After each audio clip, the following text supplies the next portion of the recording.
Katie Morgan was the only human at the Galactic Integration Academy. She had been there for 6 months now, living on the massive space station called Harmony Ring. The station floated in neutral space, far from any single planet. And students from dozens of alien species came here to learn together. At first, Katie had been scared. She was only 12 years old, and everything was strange. The hallways curved in odd directions. The food in the cafeteria glowed sometimes. Her classmates had too many arms, or no arms at all, or bodies made of crystal and light. But slowly, she had made friends. She had learned that different did not mean scary. Her best friend was Zin, a small creature covered in soft blue fur.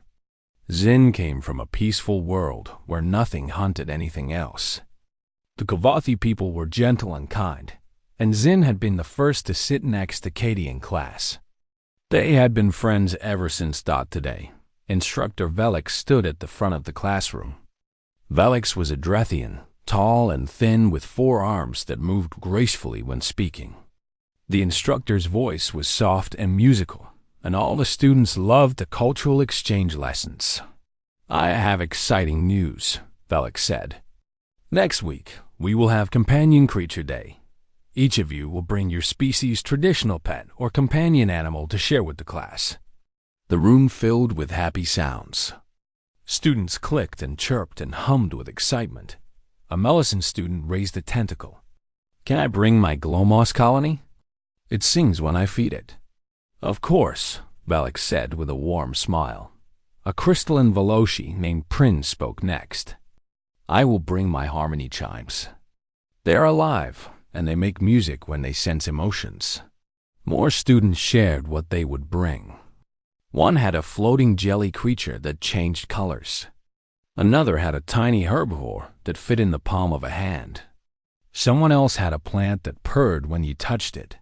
Katie listened to all of this with growing curiosity. Every pet sounded gentle and soft and harmless. They all seemed designed to be calm and peaceful. Zin turned to Katie, blue fur rippling with curiosity. "What about humans?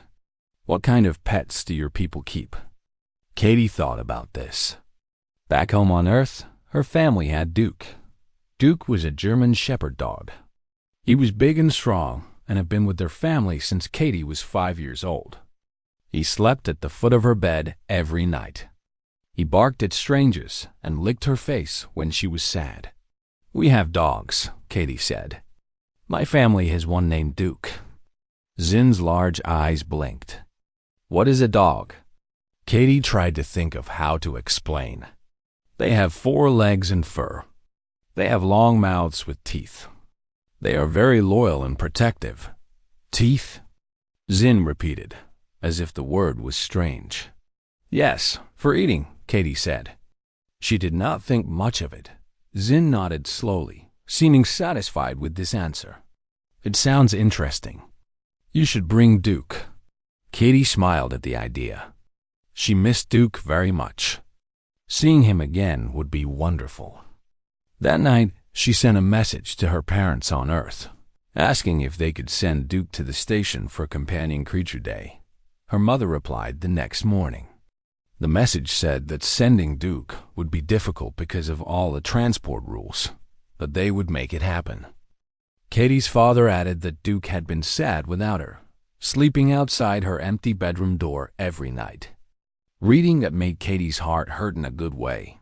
The week passed slowly. Katie watched her classmates prepare for the big day. They showed each other pictures of their pets. The images were full of soft, glowing, gentle creatures. Everything looked peaceful and calm and completely harmless. Prin, the Veloci student made of living crystal, looked at the images with pride. "My shimmer glider is the most beautiful. It has no teeth, no claws, nothing dangerous at all. That is how civilized species choose their companions." Katie felt a small twist in her stomach. She had not shared any pictures of Duke yet. Zin noticed her quiet mood. "Are you excited to see your dog?" "Yes," Katie said. "I just hope everyone likes him. Why would they not like him?" Zin asked, genuinely confused. Katie did not answer. She was starting to realize the dogs might be different from what everyone expected. But she pushed the worry away. Duke was gentle and sweet.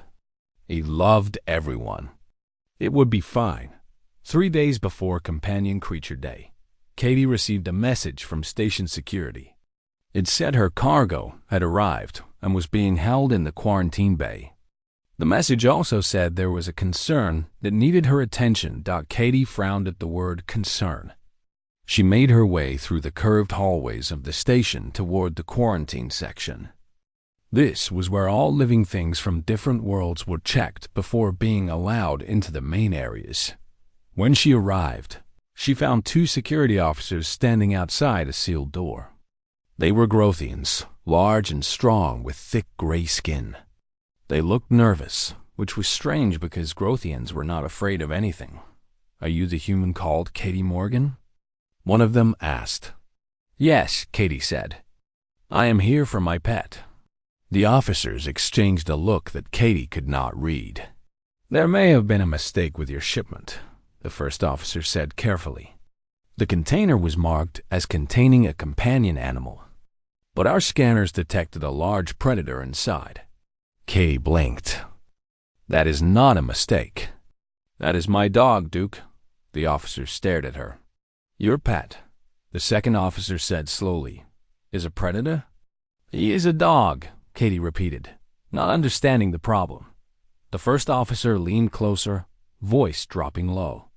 "Young human, the creature in that container weighs over 40 kilograms. It has teeth designed for tearing flesh. It has claws. Its ancestors were pack hunters that chased down prey across frozen lands. Our scanners classify it as a Class 3 apex predator." Katie looked at the sealed door, then back at the worried officers. "Yes," she said simply. "That is Duke. Can I see him now? He must be scared and lonely in there." The officers looked at her as if she had lost her mind. Behind the sealed door, a deep bark echoed through the metal walls. Katie smiled. She knew that bark. "He knows I'm here," she said happily. "Please let me in. He is just a dog. He will not hurt anyone." The officers did not move. Above them, a red warning light blinked slowly, marking the quarantine bay as containing dangerous cargo. Katie waited patiently. She did not understand why everyone was so worried. After all, Duke was just her pet. The classroom was in chaos. Students scrambled away from Katie and Duke, pressing themselves against the far walls. The small pets that had been arranged around the room panicked. A glowing moss colony dimmed with fear. The floating jelly creature shot upward and hid in the ceiling corners. The tiny herbivores buried themselves in their carriers. Instructor Velix stood frozen, forearms spread wide as if trying to protect the students. The teacher's normally calm voice shook. "Katie, please do not let it move." "Let what move?" Katie asked, genuinely confused. Then she looked down at Duke. "Oh, you mean Duke? He is fine. He will not hurt anyone." Prin, the crystalline Veloci, pointed a sharp finger at the dog. "That is a predator. Look at its teeth. Look at its claws. Why did you bring a war beast to our classroom?" Katie felt her face grow hot. "He is not a war beast. He is my pet. My family companion. That thing could kill everyone in this room," Prin said, voice high with fear. Katie wanted to argue, but she looked around and saw the terror on everyone's faces. These were her friends. They were scared of her dog, the same dog who was afraid of thunderstorms and liked to sleep on the couch and cried when she left for school. Each morning, Duke sensed the tension in the room. He pressed closer to Katie's legs and looked up at her, confused. His tail had stopped wagging. He could tell something was wrong. The 2 security officers stepped into the room. Behind Katie, they kept their hands near their weapons, but did not draw them. They had promised to let Katie try first. "Please," Katie said softly. Let me explain. Instructor Velix took a slow breath. The Drethian teacher looked at Katie's face, seeing no fear, no threat. Then Velix looked at the dog, noting how it stayed close to the child, how it looked to her for guidance. Everyone, please remain calm, Velix said. Katie, you may explain. But please, keep your companion still. Katie nodded. She knelt down next to Duke and put her hand on his head. The dog immediately relaxed at her touch, leaning into her palm. A long time ago on Earth, Katie began, there were animals called wolves. Wolves were hunters. They lived in packs and chased prey across the land. Humans were afraid of them at first. The class listened, still pressed against the walls. But then something changed, Katie continued.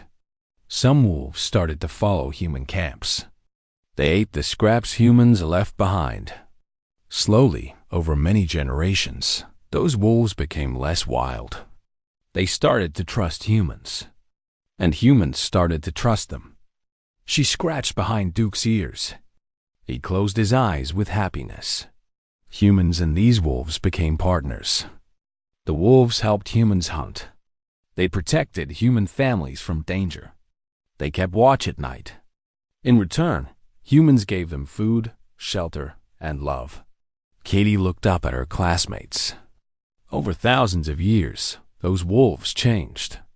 They became dogs. They are not wild anymore. They do not hunt to survive. They live with us. They are part of our families. But the teeth, Zin said quietly from behind a desk. The claws. Dogs still have the bodies of their ancestors, Katie admitted. But their hearts changed. Duke does not want to hurt anyone. He wants to protect me. He wants to make me happy. That is what dogs do. They love their humans more than anything. Instructor Velix stepped forward slowly. You are saying your species took predators and turned them into companions? Yes, Katie said. We call them our best friends. The room was quiet. No one quite believed it. I can show you, Katie offered. Watch. She stood up and looked at Duke. The dog immediately focused on her. Ears forward, waiting for her command. Duke. Sit. Duke sat. Duke, lie down. Duke lay down on the floor. Head on his paws. Duke, stay. Katie walked across the room. Duke did not move. His eyes followed her, but his body stayed perfectly still. Duke, come. Duke stood and walked calmly to her side, then sat again without being asked. A murmur of surprise went through the class. The predator was obeying the child completely. He does whatever you say, a student asked. Most of the time, Katie said with a small smile. Sometimes he steals food from the table, but he always looks sorry afterward. A few nervous laughs came from the students. Zim was the first to move away from the wall. The small Kavathi crept forward slowly, blue fur trembling. Zin, be careful, Prin warned. But Zin kept moving. Katie had been a good friend for 6 months. Katie had never hurt anyone. If Katie said Duke was safe, maybe it was true. Can I touch him? Zin asked quietly. Katie smiled. Yes, just move slowly. Let him smell you first. Zin stopped a short distance from Duke. The dog lifted his head and sniffed the air. His nose twitched as he took in the strange new scent. Then Duke's tail began to wag. Slowly. Zin extended a small paw toward the dog's head. Duke held perfectly still. When Zin's paw touched his fur, the dog's eyes closed with contentment. His tail wagged faster. He is soft, Zin whispered with wonder. He likes you, Katie said. Then Duke did something that made everyone gasp. He leaned forward and licked Zin's face with his big pink tongue.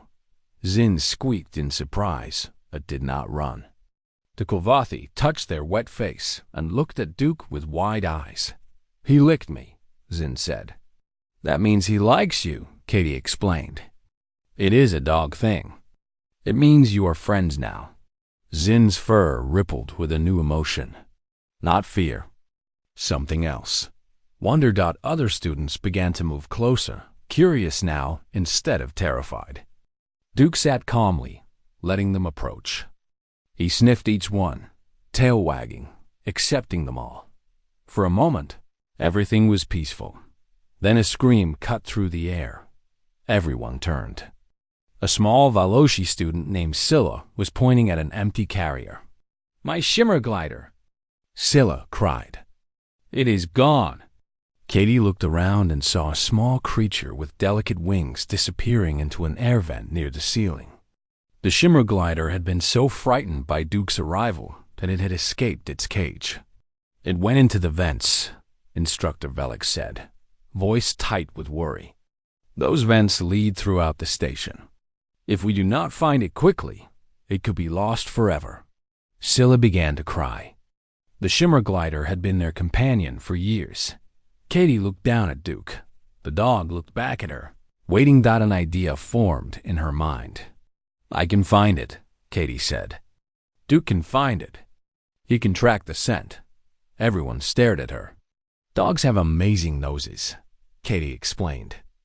"They can smell things we cannot. They can follow a trail across long distances. If I give Duke the shimmer glider's scent, he can find it." Instructor Velix looked uncertain. "You want to use your predator to hunt down Scylla's pet?" Katie shook her head firmly. "Not hunt, rescue. Duke will not hurt the shimmer glider. He will just find it. I promise." Scylla looked at Katie with tears in their eyes.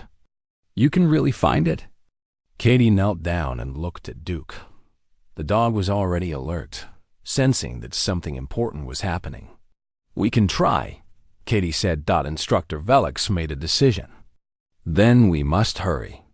Every moment the shimmer glider spends in the vents, it gets farther away." Katie grabbed the empty carrier and held it to Duke's nose. "Duke, smell, find. Good boy." Duke sniffed the carrier deeply. His ears perked up. His whole body tensed with focus. The hunt was on. Duke led them through the corridors of Harmony Ring with his nose to the ground. His whole body was focused on the task.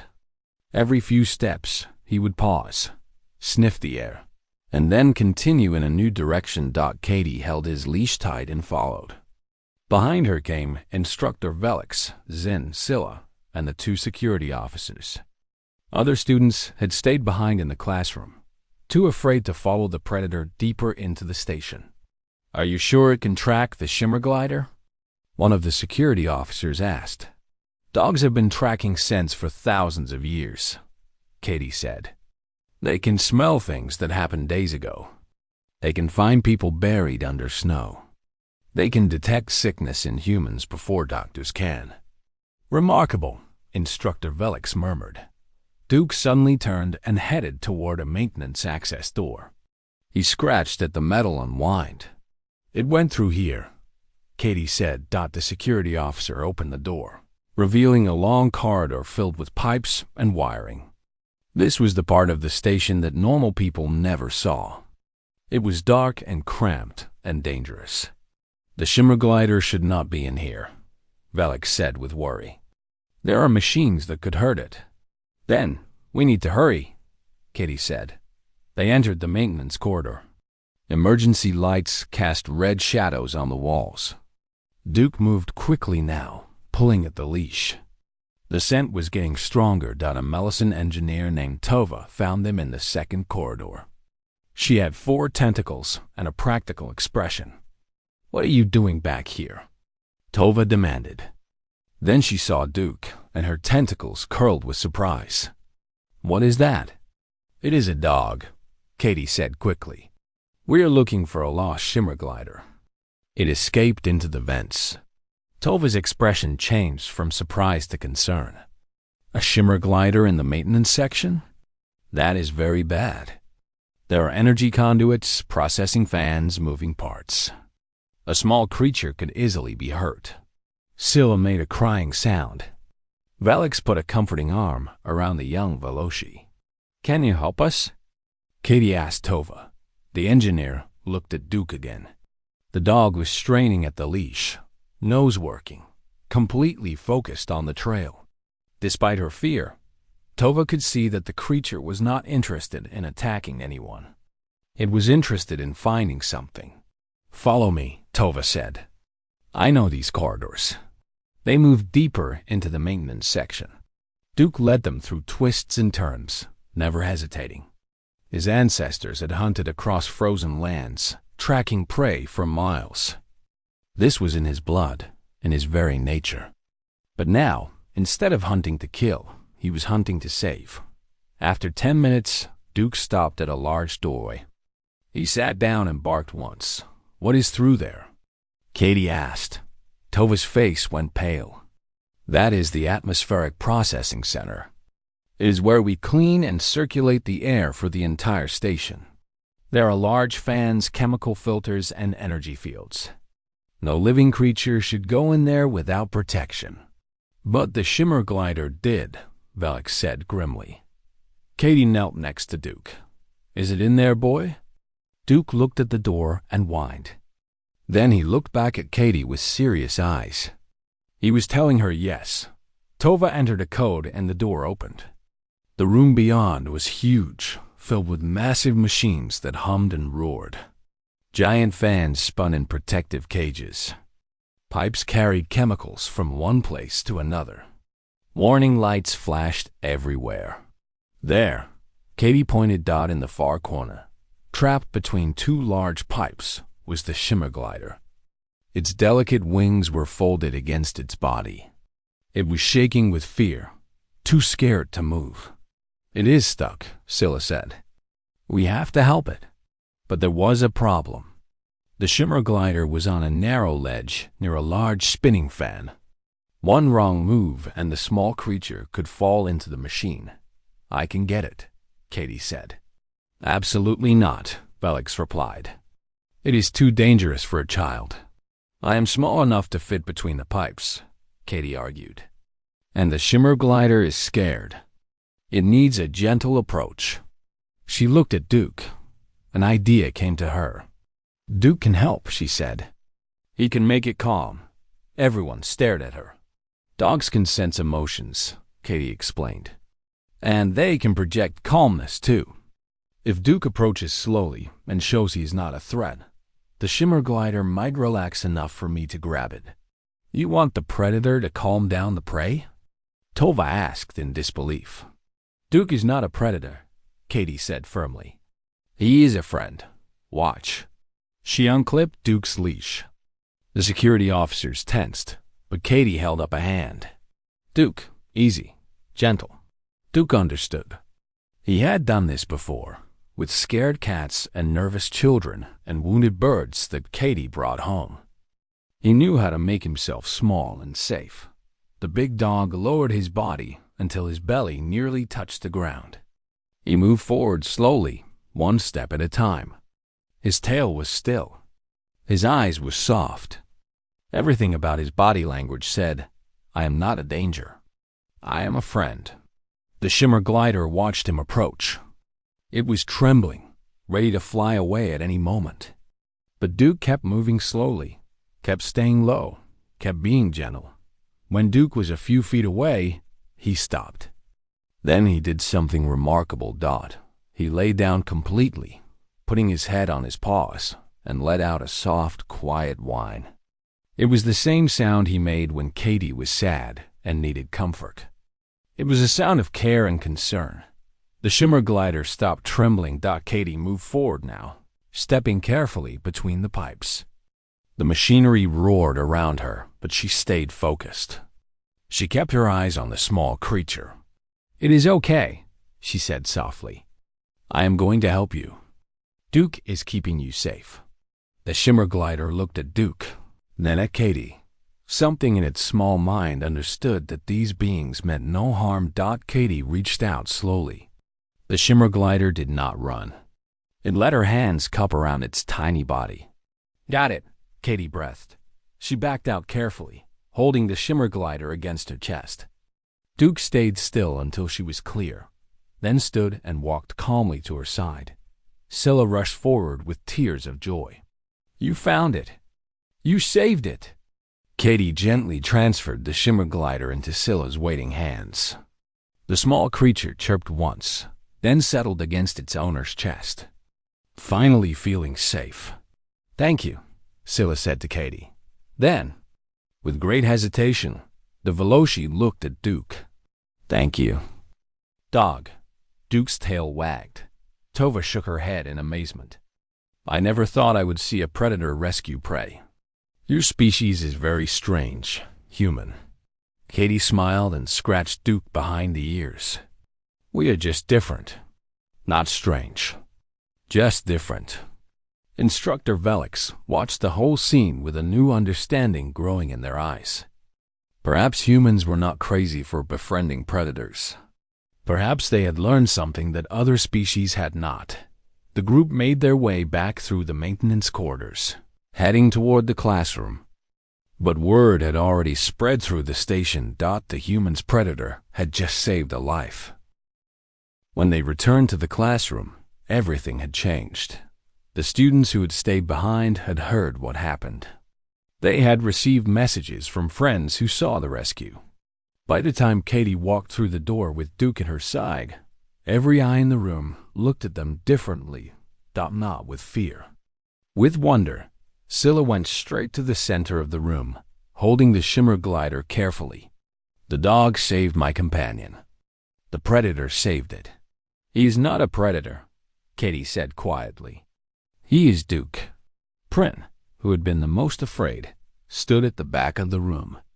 The crystalline Veloci had not moved from the wall since Katie first arrived with Duke, but now Prin stepped forward slowly, light reflecting off their faceted body. I need to understand, Prin said. Your species took the most dangerous creatures on your world and turned them into family. How? Why? Katie thought about this carefully. It was a big question. Humans are not the strongest animals on Earth, she said. We do not have claws or fangs or armor. We do not run fast. We do not see well in the dark. On our own, we were weak. The class listened closely. But we learned that we did not have to be alone, Katie continued. We learned that other creatures could help us if we helped them. Wolves were dangerous, yes, but they were also loyal. They formed packs. They protected their families. Humans saw something familiar in that. She put her hand on Duke's head. The dog leaned into her touch. So we made a deal. We offered food and warmth and shelter. They offered protection and companionship and love. And over thousands of years, we stopped being two separate species trying to survive. We became family. Prin moved closer. May I touch it? Katie nodded. His name is Duke. Move slowly. Let him smell you. Prin extended a crystalline hand. Duke sniffed it, nostrils flaring at the strange mineral scent. Then his tail began to wag. He pressed his nose against Prin's palm. It is warm, Prin said with surprise. I expected cold. Predators and stories are always cold. Duke has the warmest heart of anyone I know. Katie said. Other students came forward now. One by one, they approached Duke and let him sniff them. Each time, his tail would wag, and he would accept them with gentle patience. He licked a few faces, making students squeak with surprise and then laugh. Instructor Velix watched all of this with growing emotion. In 20 years of teaching cultural exchange, Velix had never seen anything like this. A predator sitting calmly while prey creatures touched it. A child controlling a beast with nothing but words and love. Katie, Velix said, I think I understand now why humans spread so far across your world. It was not because you conquered nature. It was because you made friends with it. Katie smiled. We have cats too, and horses and birds and all kinds of animals. We even keep fish in glass boxes just to watch them swim. Remarkable, Velix breathed. Security Chief Morn appeared at the classroom door. He had heard the reports and came to see for himself. He found the dangerous apex predator lying on the floor while a dozen alien students petted it and scratched its belly. "I see things have calmed down," Morin said dryly. "The Duke is a hero," Zin said proudly. "He saved the Shimmer glider." Morin looked at the dog, then at Katie. Something shifted in his expression. "I am going to update our security files on Earth animals. I think we have been thinking about this wrong." "What will you write?" Katie asked. Morin considered this. "That humans form pack bonds with apex predators and consider them family members. That these animals are not weapons, but companions. And that underestimating the bond between a human and their dog would be a serious mistake." Katie grinned. "That sounds about right." Later that evening, after Companion Creature Day officially ended, Katie took Duke to the observation deck. This was her favorite place on the station. Giant windows looked out at the endless stars. Ships came and went in the distance. The whole galaxy spread out before them. Zin came with her. The small Kavathi had not left Katie's side since the rescue. Something had changed between them. Zin no longer saw Duke as a monster. Zin saw a friend. They sat together on a bench, looking at the stars. Duke lay at their feet, tired but happy. His tail gave a lazy wag whenever Katie or Zin touched him. "Katie," Zin said quietly, "do you think other humans are like you?" "What do you mean?" "You saw a dangerous creature and decided to love it instead of fear it. Is that a human thing?" Katie thought about this. She thought about all the animals on Earth that humans had befriended. Dogs and cats, horses and elephants, even some birds and reptiles. Humans saw something in other creatures that they wanted to understand. They reached out instead of running away. "I think so," Katie said. "Humans like making friends, even when it is hard, even when it is scary. We want to connect with other beings." Zin nodded slowly. Then the small Kovathi did something unexpected. Zin moved closer to Duke and carefully lifted the dog's big head into their lap. Duke opened one eye, looked at Zin, and then closed it again with a contented sigh. His tail thumped once against the floor. Zin stroked the dog's fur with wonder. "He trusts me. He knows you are a good friend," Katie said. They sat in comfortable silence, watching the stars. A human, a Korvathi, and an apex predator, all sharing the same moment of peace, far away, on the screens of the Galactic Integration Academy. The official species profile for humanity was being updated. Teachers and administrators read the new information with surprise. Humans form lifelong bonds with predator species, the file read. They do not see danger where others see death. They see potential for friendship. This trait has allowed them to form partnerships with hundreds of Earth species, including wolves, big cats, birds of prey, and others. It is theorized that this ability to bond with dangerous creatures extends beyond animals to other intelligent species. Humans approach the galaxy not as conquerors, but as potential friends. Exercise caution, but also curiosity. They may see something in you that you do not see in yourself. At the bottom of the file, someone had added a personal note. If a human ever offers you their trust, accept it. If they offer you a place in their pack, you are very lucky. And if they introduce you to their dog, let it lick your face. That means you are family now. Back on the observation deck, Katie yawned and leaned against Duke's warm side. Zin did the same on the other side. The dog lay perfectly still, holding both of his new pack members close. Outside the window, stars sparkled like distant promises.